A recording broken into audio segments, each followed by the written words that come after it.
नमस्कार मंडळी, घरगुती चवमध्ये तुमचं स्वागत आहे. आज आपण पाहणार आहोत मुळाची भाजी.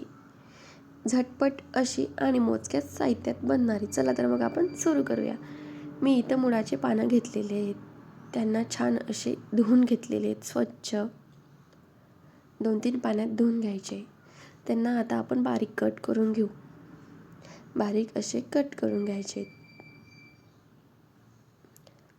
मी सर्व बारीक कट करून घेतलेले आहेत. आता आपल्याला लागणार आहेत लसूण आणि कांदा. त्यांना आपण बारीक कट करून घेऊ. चला तर मग आपण सुरू करूया. कढईमध्ये तेल घ्यायचं आहे. तेल चांगलं गरम झाल्यावरती त्याच्यात जिरे टाकायचे. जिरे चांगले तडतडले की लसूण टाकायचे आणि मग आपण बारीक चिरलेला कांदा टाकून घेऊ. कांदा पण चांगला लाल परतून घ्यायचा. आता आपण त्याच्यात अर्धी वाटी बेसन टाकून घेऊ. बेसन पण छान खरपूस असं भाजून घेऊ. त्याच्यात आपल्याला तेलची गरज होती म्हणून थोडं तेल टाकलेलं आहे वरून.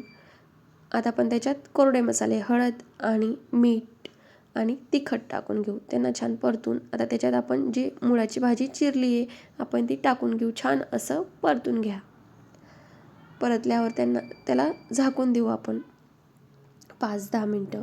मीडियम गॅस राहू द्यायचा आहे, खाली चिटकायला नको म्हणून. छान अशी आपली भाजी रेडी आहे.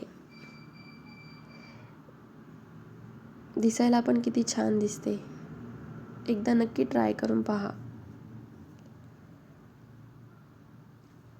हा व्हिडिओ आवडला असेल तर लाईक करा, तुमच्या मित्रमैत्रिणींसोबत शेअर करा आणि अशाच आणखी रेसिपींसाठी घरगुती चवला सबस्क्राईब करायला विसरू नका.